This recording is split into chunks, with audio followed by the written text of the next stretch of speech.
Well, welcome to this conversation recorded for the website of the World Community for Christian Meditation, and particularly for the Contemplative Path through the Crisis part of the website.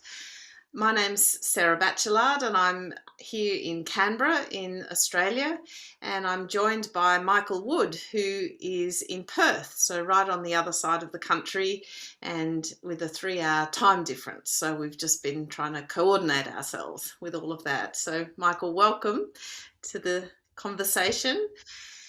And Thanks. Michael is a leadership coach, and he specialises in facilitation of dialogical processes, you might say, processes that facilitate deeper conversation and listening between people, such things as restorative justice conferencing and open space processes, talking circles, and is also involved in the work of teaching non-violence and peacemaking skills to students in schools. Michael's also an Anglican priest and a member of the World Community, so a meditator.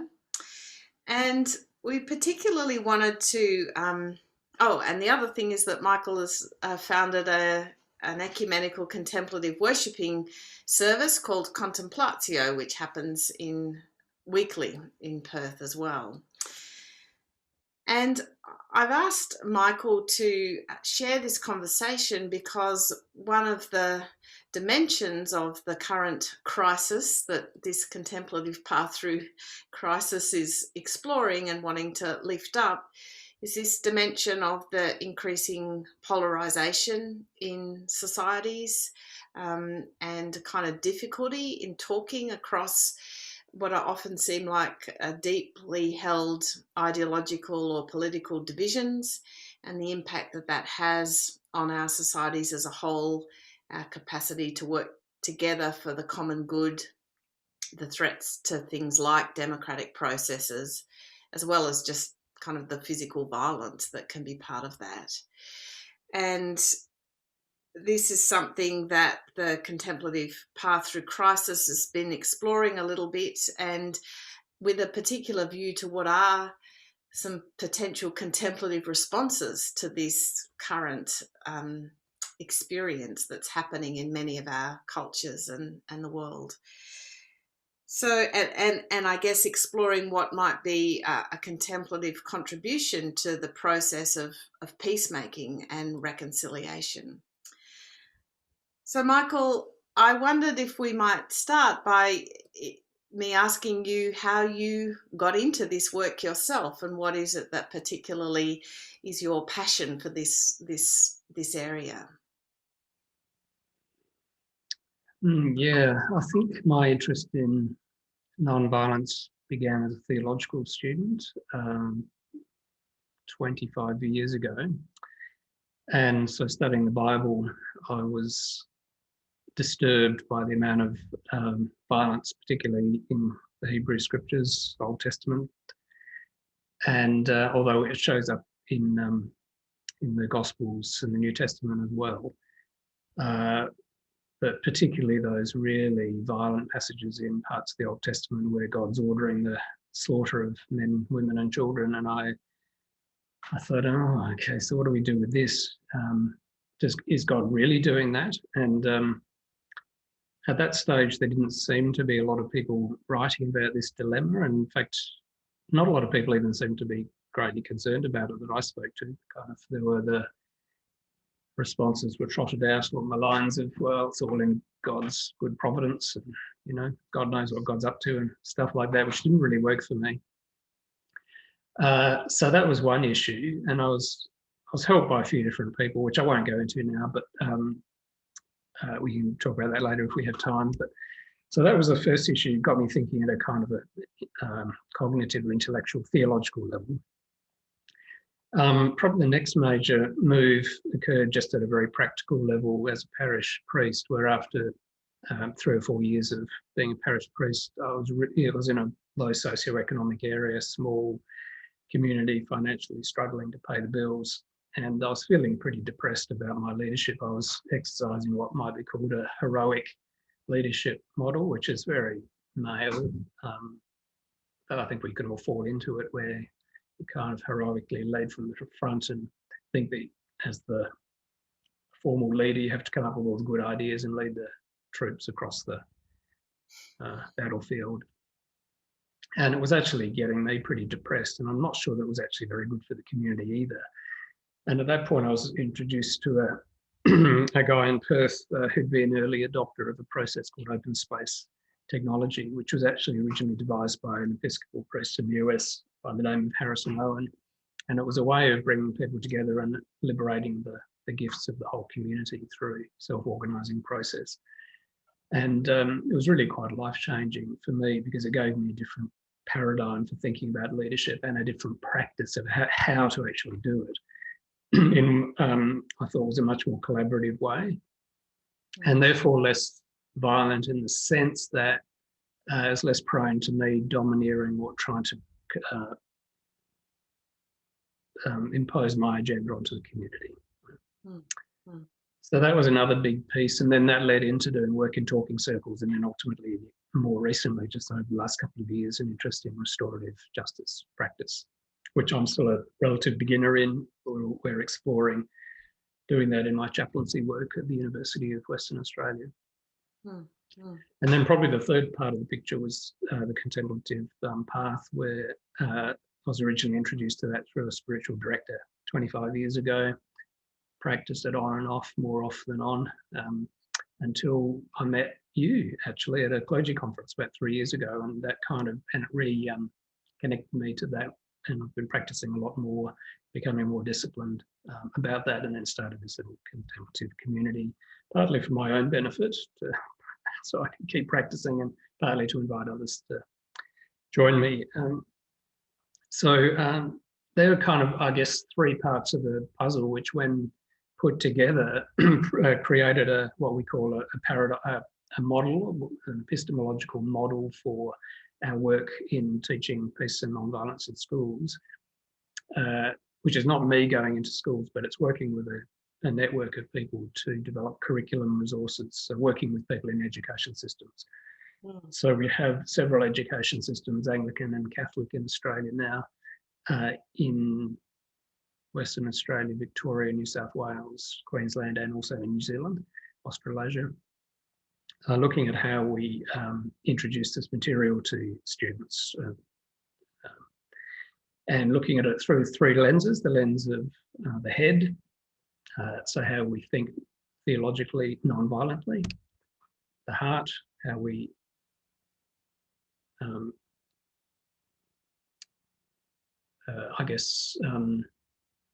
recognise our own contribution to violence and how easy it is to get locked into patterns of competition and rivalry, to pick up language of René Girard. And then the third area being the hands of practices of peace. So how we meet in groups, how we communicate with each other. If I'm in conflict with you, some processes for how I can kind of structure a conversation so that I can engage with people who I have different opinions with, or who I might be in conflict with, in a constructive way. So circle processes, individual processes of non-violence, and processes like restorative justice, where we can deal with conflict and harm in a less punitive way, in a more reconciliatory kind of way. So head, heart, hands, that's a kind of a model that we've applied as the underlying structure for these resources we're developing in schools. And I'd love us to kind of unpack those processes a little bit more, that each of those kind of elements. But I mean, I'm interested. I understand you haven't been doing this work in the schools for that long, but I'm interested, what's your sense of the impact of it, or what's happening through doing that work? The feedback that we're getting from teachers has been incredibly positive. So it's been piloted in 3 or 4 schools over 3 years now in Perth. So it's probably been taught to 1,000 students over that time. And probably similar numbers in Adelaide and Catholic Ed in Adelaide, Edmund Rice Education Schools, who are all over Australia but based in Melbourne, and just started last year in Brisbane. So I guess we could be looking potentially a couple of thousand students and maybe 20 teachers that have taught it. And the feedback we're getting is really good. So the teachers are saying, I enjoy teaching this. The students are really connecting with it because the students are more aware than anyone of the violence in our world because they're so connected in social media. That's where they get all their news from.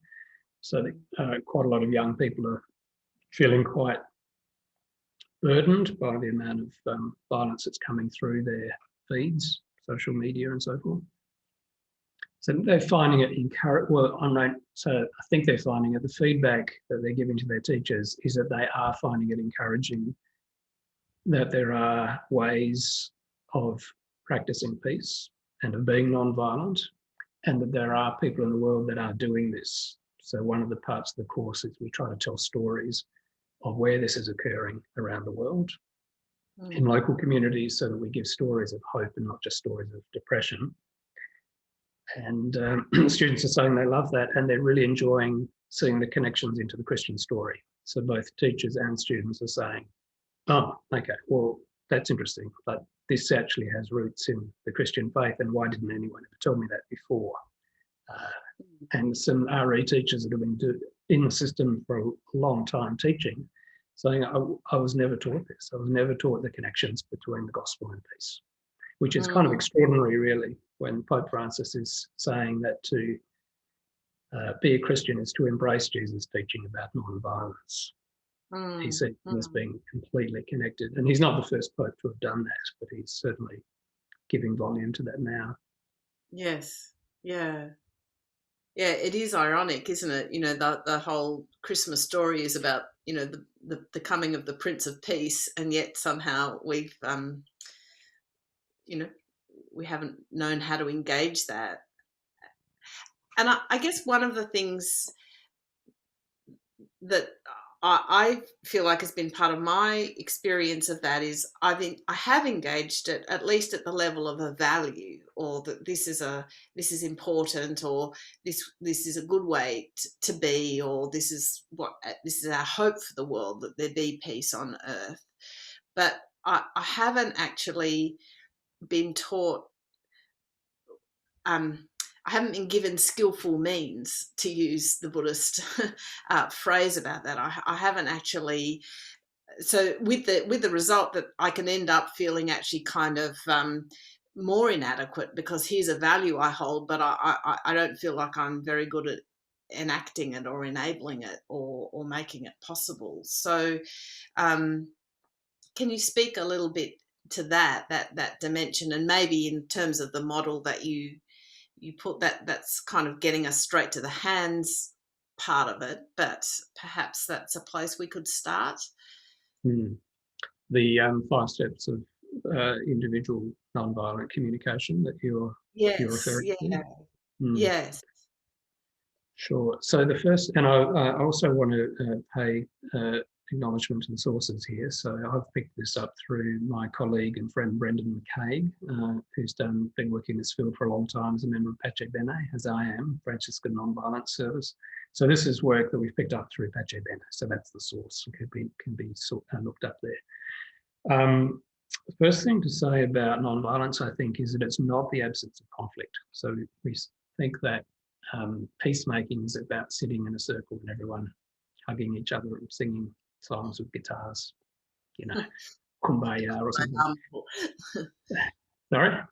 The kumbaya model. Yeah, it's kumbaya model. So it's not that. Really what nonviolence is, and peacemaking is how we engage with conflict and difference. So if Rabbi Jonathan Sachs, who just died last year, Chief Rabbi of the UK, wrote a beautiful little book called The Dignity of Difference.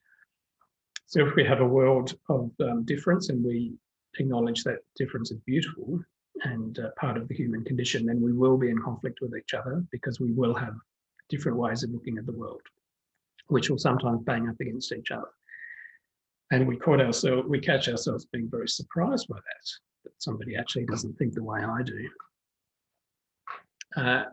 And whether that's in the workplace or at school or even with our partner, at home or our children, we suddenly we find ourselves we have an emotional spike because we've suddenly hit different expectations or views of reality or what should happen or what shouldn't happen or what is happening. And at that point, so step one in this 5-step process is to notice that that's actually happened. And generally we notice that we've hit a conflict with someone because we get a strong emotional response in our bodies.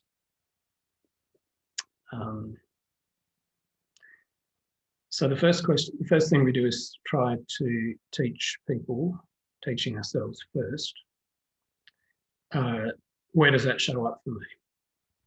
Now, for example, for me, it might show up in, a heat in the back of the neck, or it might show up in me speaking very quickly. So wanting to counter the argument. So it shows up in my desire to immediately engage in battle. No, that's not right. That's not the way it is. Talk. So when we know how it instinctively shows up, and for each person that will be slightly different, we can catch it early in the body. So first thing, body awareness. How does my reaction to other people show up?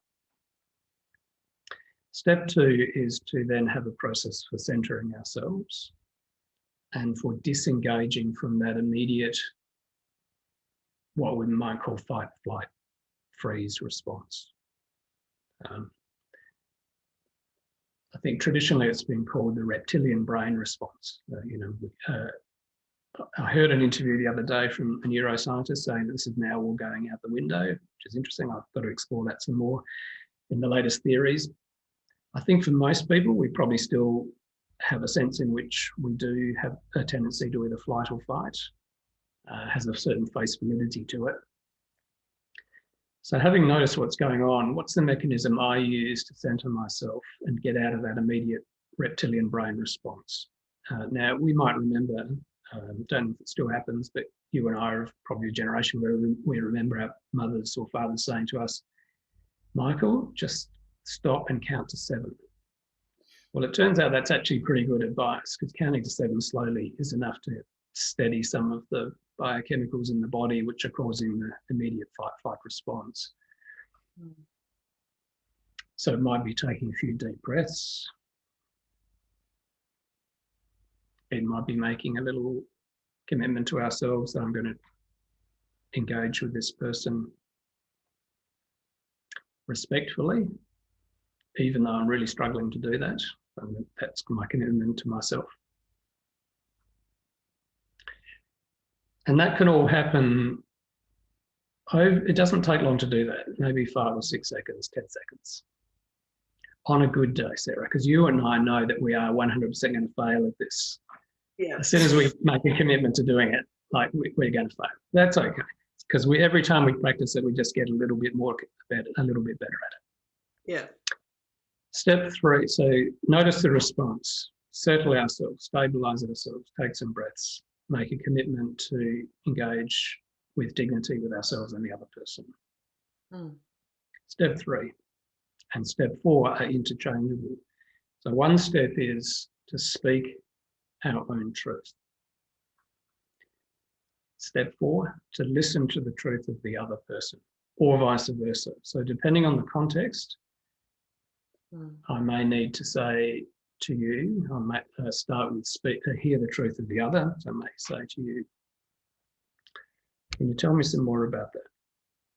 Or I might use that classic paraphrasing technique, that we're taught when we're learning how to communicate, which is,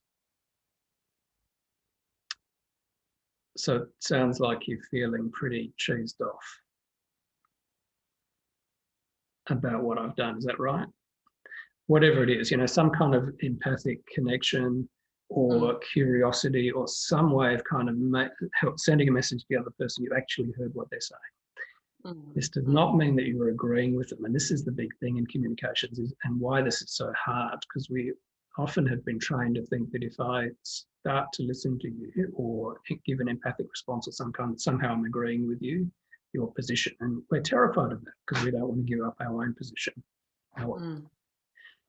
So to listen to another person does not necessarily mean you're agreeing with them, but it does mean you're willing to be with them and treat them as a human being respectfully. So listen to the truth of the other, speak my own truth. There are a couple of phrases that come out of coaching which speak to this. One is called genuine inquiry. So genuine is important. So I'm not just inquiring, I'm actually genuinely inquiring. I actually want to know more about where you're coming from. Yeah, And then I'm not saying that because I'm supposed to say that, or genuine inquiry and unattached advocacy. I think they're quite nice phrases. So to listen to the truth of the other is genuine inquiry. To speak my own truth is what we call unattached advocacy, meaning I'm going to advocate a position here.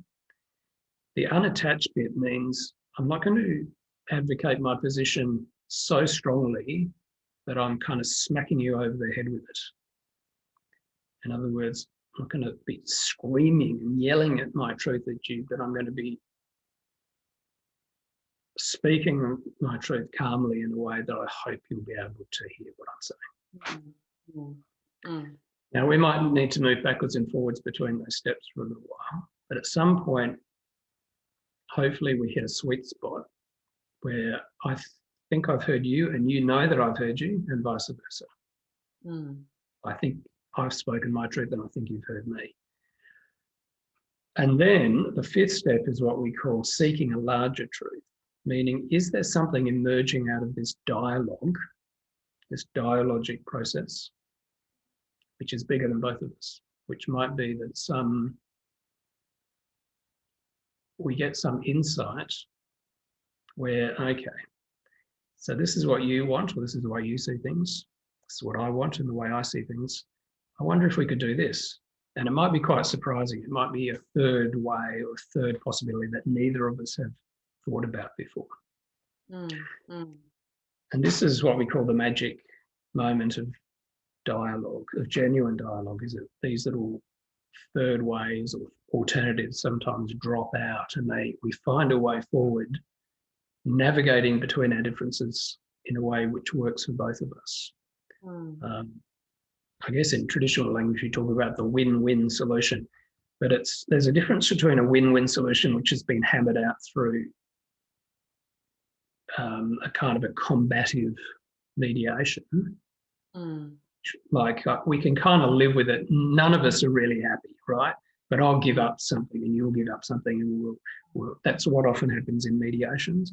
But in a dialogic process, if there's been genuine and deep listening to the other human being, sometimes you get this kind of miraculous third way will appear that we both go, wow, that's amazing. Neither of us would have thought about that at the beginning of this conversation, and yet it's popped out. Yeah. And that's the slight difference between combative debate or combative mediation and what we might call contemplative dialogue, or actually really good restorative practices can sometimes happen, where two people come into the room or several parties come into the room absolutely wound up with rage and walk out literally hugging each other.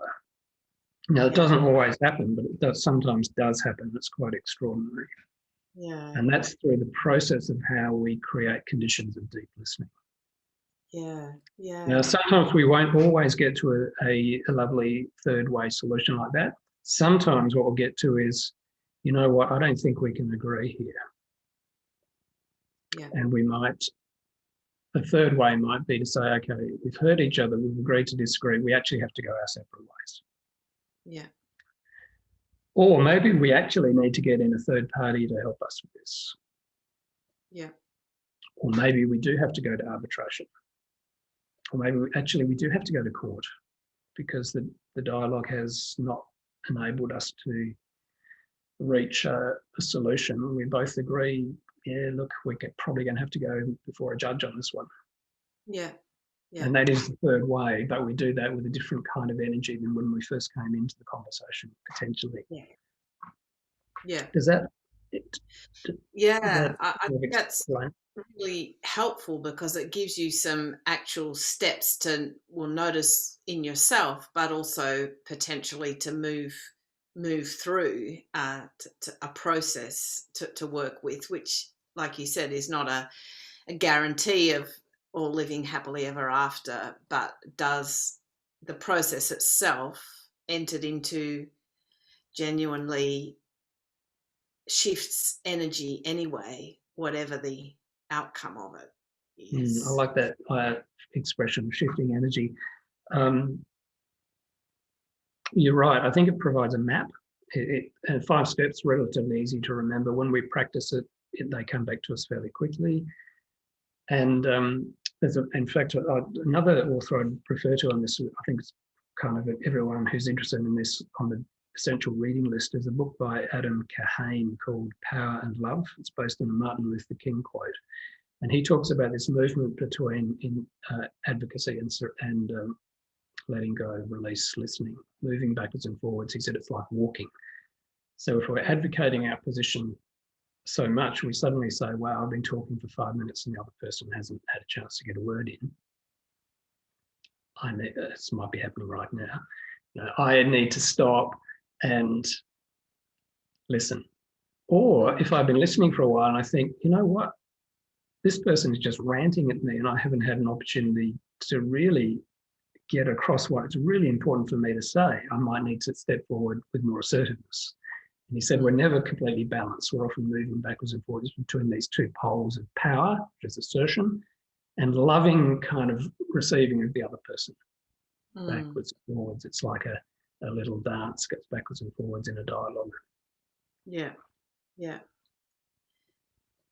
And you already touched on this, and it's implicit in a way in that little movement as well. But I just wonder if you might say a little bit more about your sense of how a contemplative practice helps with engaging this process, or moving with it.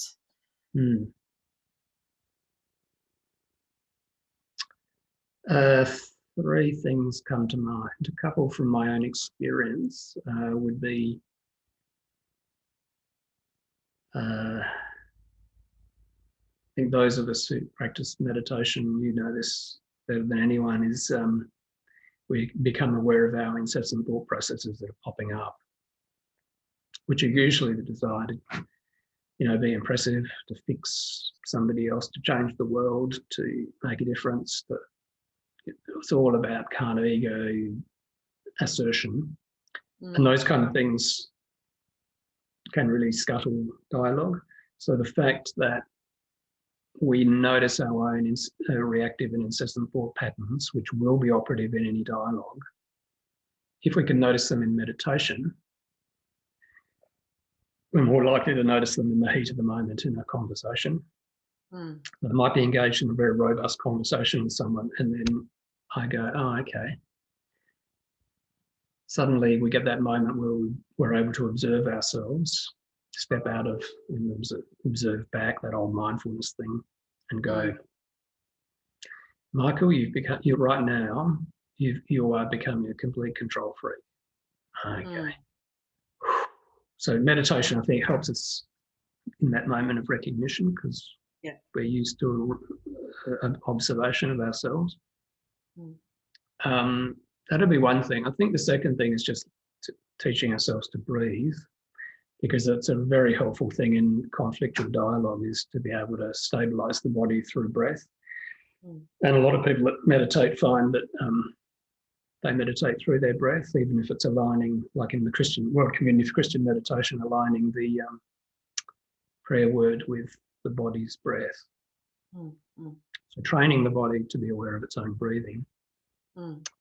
And I think the third thing would be a theological one, which is picking up Martin Buber's work on I and Thou, is that contemplative prayer has a theological basis of love. In fact, on the World Community of Christian Meditation app this morning, Lawrence or whoever wrote it, it's got a little observation there about how meditation is ultimately not about us I was about to say getting our spiritual rocks off. That's not what he says, but it's kind of like a self-indulgent process of what I can get out of it, but it actually plays out in daily life, in the quality of our relationships. To learn to see other people as a sacred other, as Martin Buber says, as a thou, rather than somebody who's there to get my needs met. So I think that's a lovely thing which underlies the practice of contemplative prayer and finds its way out into dialogue. Yes. At our better moments. Yeah, that's right, in our better moments. And I guess part of, what I've been thinking about recently, mentioned in a talk last week, was, part of this is actually the our desire to be reconciled. Like in a sense, part of it is that we actually have to want it. We have to care enough about the other and our relationship with the other to invest this ourselves in this kind of a process, as opposed to our desire just to look, I'm just going to avoid, or I'm just going to write that person off, or write that whole group of people off. So there's something that actually, there's that love, in a sense, has to motivate us even to want to enter into what can sometimes be quite confronting, difficult processes. Yeah, I think that's exactly right. That's a hugely important point you've just touched on. Is we often ask, why would we even have this conversation? Yeah. What is it that brings people together to engage in dialogue in the first place? There has to be some shared motivation for that. Now, sometimes it might be a negative motivation, which is we're fed up with killing each other. Yeah. And sometimes countries can go for 20 years killing each other before they get bone tired of it and just say, we're fed up with this. We've got to find a better way. But hopefully we don't have to do that for 20 years in most of our relationships. But at what point, what is it that brings us together to create some future together, collaboratively design future that we can't do alone? Yeah. And I guess, Michael, that your response to that kind of leads into the next thing I wanted to ask you about, which is those 5 steps that you outlined, and the spirit in which we engage them. We can very readily see, I think, how that could play out in my personal relationships, or at home or at work, or in kind of communities.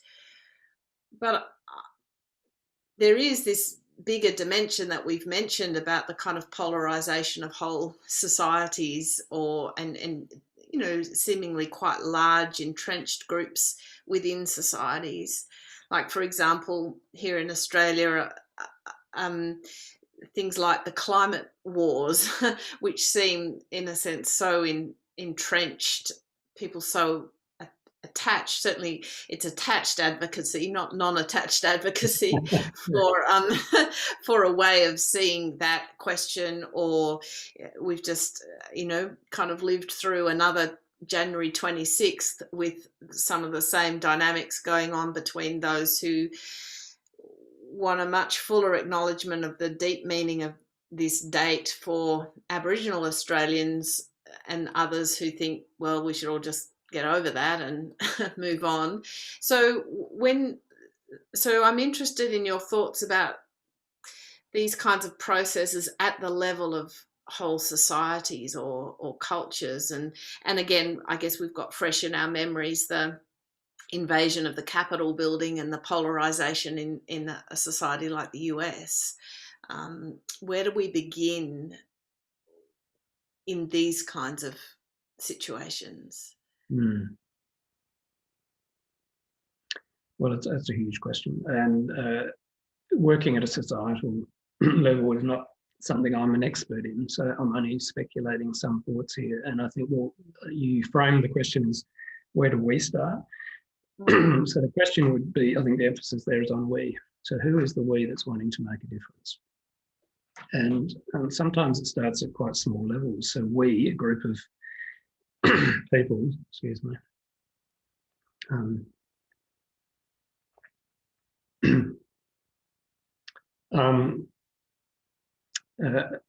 a small group of people say, well, all right, I'll try to ground this in a story. So a couple of years at University of Western Australia, one of our departments, the Educational Enhancement Unit, said we want to encourage some new creative thinking in the university around teaching and learning. So we're going to make some grant funding available. If teachers, educators would like to get together and create a new initiative that benefits education and learning, we will give you a grant of up to $10,000 for a year to develop that initiative. And I thought, okay, so what if the quality of the way in which we deal with conflict in the university affects the way students learn? I think that's probably a fair connection to make.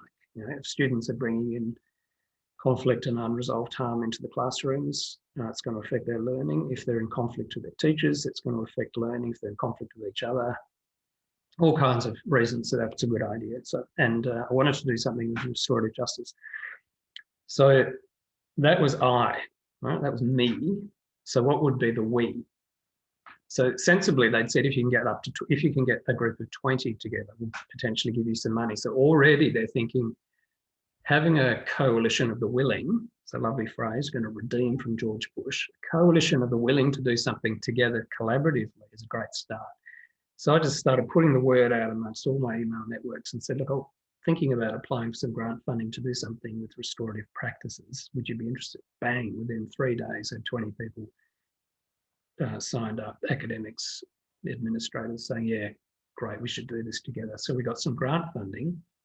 Then we got in an expert consultant who'd been in the field for 30 years, David Moore from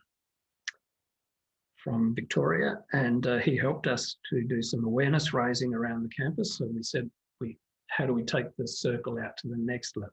So we'll do some awareness raising stuff. So we put on a 3-hour workshop for any staff in the university that would like to learn more. So about 60 people came to that. So, okay, bang, now I've got a mailing list of 60 people who, at least at some level, are conceptually interested. And then the next level was to say, okay, there's going to be we need to do some serious on-the-ground work here. So could we train up 10 people initially to do some restorative conferencing, particularly from our residential colleges? So we got David in, who used some of the grant funding to run a 3-day introductory program on basic restorative conferencing practices. And now we're trying to roll that out and have been rolling that out over a couple of years in different pockets of the university. Mm. So so you can see how it starts with a person or maybe 2 or 3 people that have got an idea. So who else might be interested in this idea? Expand it out to the next circle, then expand it out to the next circle. So this is just like a little ripple in a pond. Now that's just in one organisation. Now I don't know if that's a metaphor potentially for what you were talking about or not in a society level, is it? But I think the principles are pretty much the same. What's the vision? What are we intending to do? What are our values? Who's interested? What are we committing? How do we keep inviting people in to the circle to expand the work outwards like a ripples in a pond? Another example would be in terms of the American situation, would be the Black Lives Matter movement. Now, a lot of that was actually enacted for better or for worse. It became quite violent. But if you're looking at non-violent examples, there's a particular place on the East Coast, and I've just briefly forgotten its name. There's a beautiful photograph during the Black Lives movement of when the protesters came down the road and the local police all kneeled down in front of them as a sign of solidarity. And then the police captain came out and said, we completely support what you are aiming to achieve here, and we will walk with you to the parliamentary building to keep you and everyone else today safe as you protest. That's extraordinarily different kind of dynamic to what unfolded in some cities. That didn't come out of a vacuum. That particular town had been developing community-based restorative practices involving the local police for over 20 years. That's the backstory that you don't get to see on the news. So somebody over the last 20 years, 20 years ago started a restorative practices initiative, which expanded. so that by the time this came around, hundreds of people were aware of the principles, they practiced them, they knew the concepts, they had experience in what it means to defuse conflictual situations. And I guess the third example I'd give is the famous story of in the civil rights movement when Rosa Parks refused to get off the bus. She refused to sit in the back of the bus, I think. Wasn't that the story? Yeah. Wasn't it? She refused to sit in the back of the bus.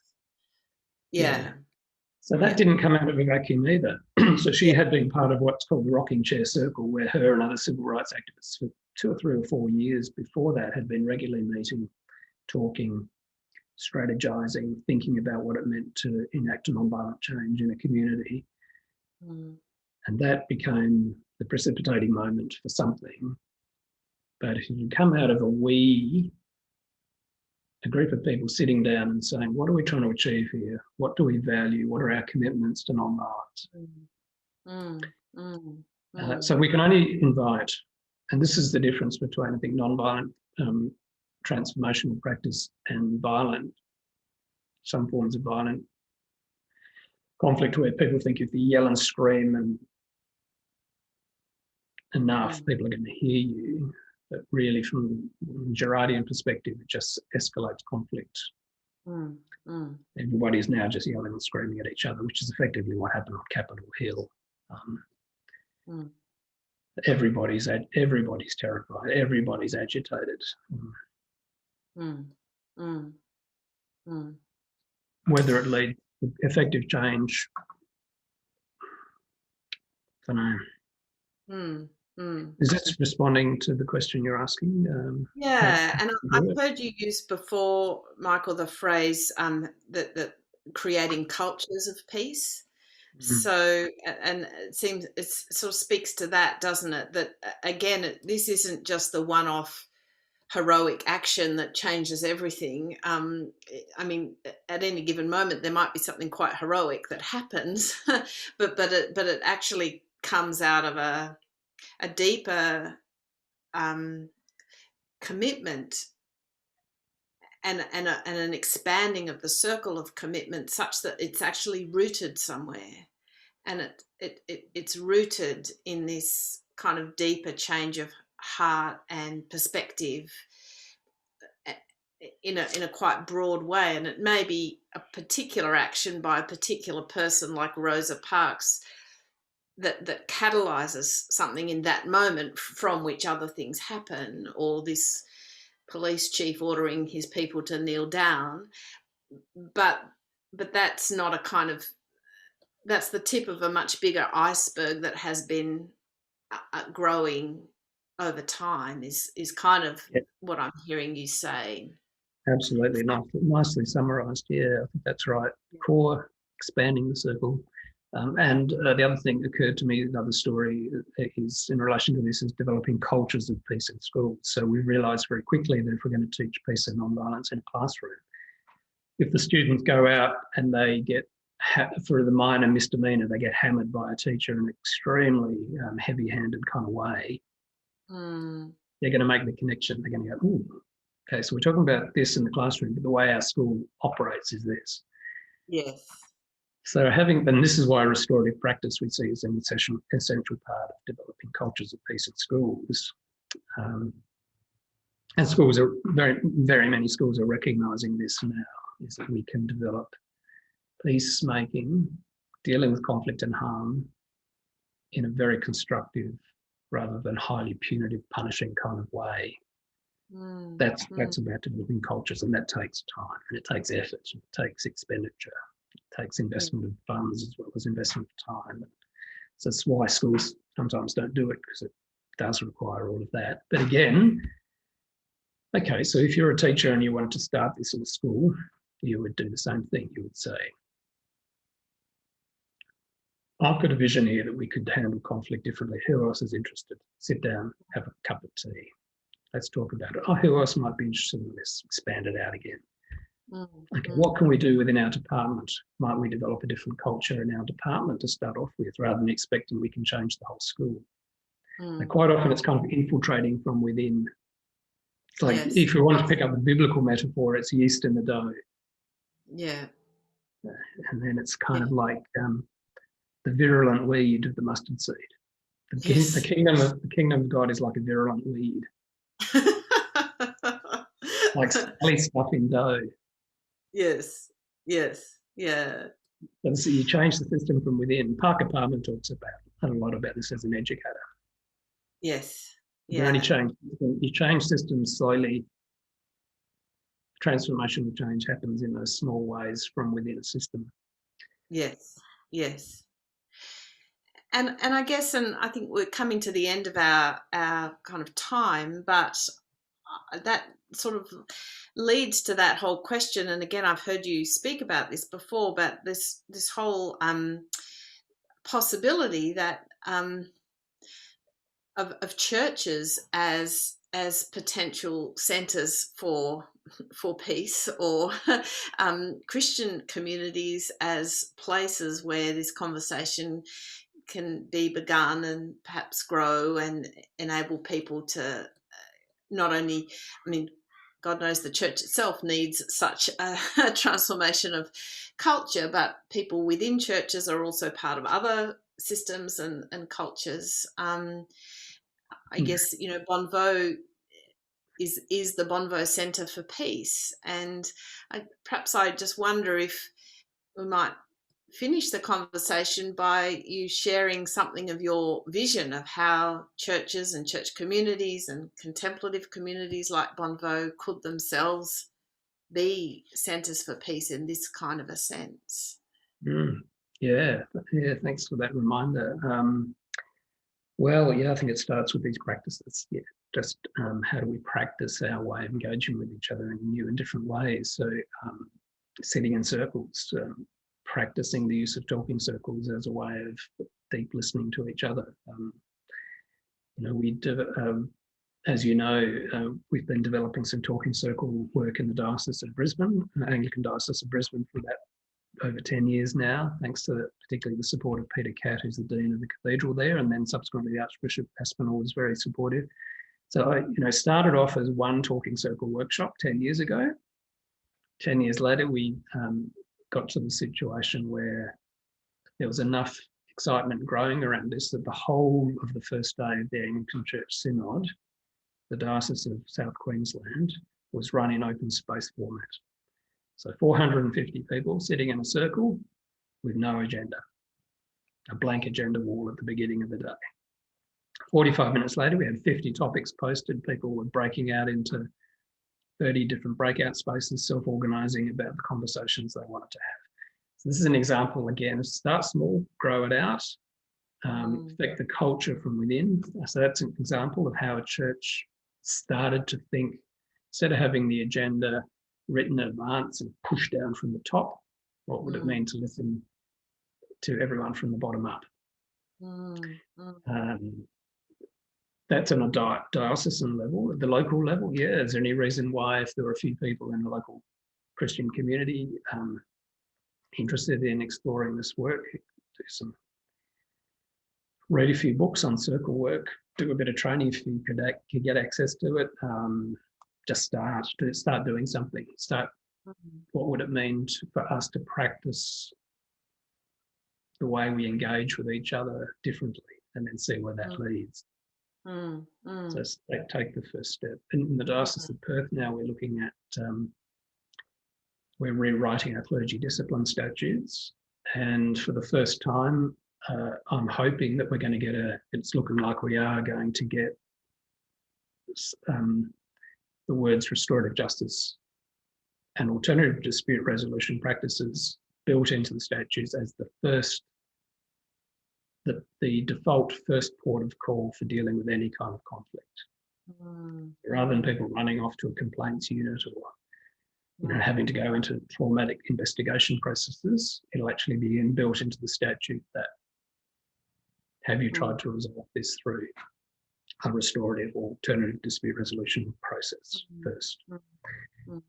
Seems like a bit of a no-brainer, but it's new. So again, just start wherever you are, don't try to change the world, just start.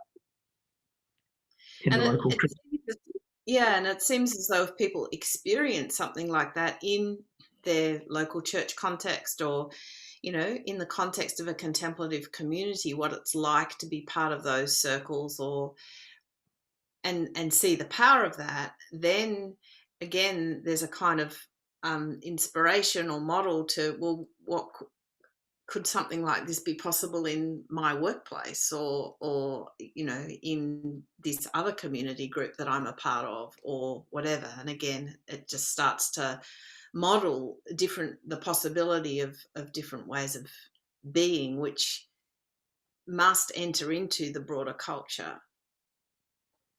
Absolutely, completely agree. I think that's right. We sometimes think we get nervous and think we have to go out there and be pitching this at the prime minister level, when the real power of transformational change may be starting at the local and infiltrating out. Mm. And there's absolutely no reason why, if you're setting up a circle in a local church, you couldn't, as a parish in Perth did last week. I was involved in where they hosted some circles around the open space around the future of the parish, and they invited the local mayor to come. So the mayor joined them for the whole day. Fantastic, you see. There's a little infiltration out into the local community. So suddenly now the mayor's got a sense of, oh, this is interesting. This is the way we can deal with things, community development. Who knows what happens? Maybe like a mayor I know in the US who then starts facilitating open space meetings as sponsored by the mayor, where he invites everyone to come in and to engage in a collaborative dialogue, non-violent collaborative dialogue around issues which are shared in the local community. Kai Degner in Harrisonburg, Virginia. Fantastic. So you're exactly, just start, see where it goes. Yeah. Michael, it's so inspiring to talk to you and to get a glimpse of that vision and the possibilities of starting, but also the possibilities of there being an art to this, and it's possible to grow and develop and become more skillful at enabling this, and thus making that contribution to peacemaking in a polarized world. So thank you so much for your time today, and I really hope that this is a conversation that we continue through the world community at Bonvo, and that this may be, part of what a worldwide contemplative community keeps lifting up as a possibility. Thank you for the opportunity, Sarah. It's been great. I've enjoyed the conversation, and I look forward to staying in touch and seeing where this goes. I think the world community is a great, as you said, a great community to experiment with this. Yes, yeah. As you're already doing. And is already doing, exactly. Yes, yeah. Well, thank you.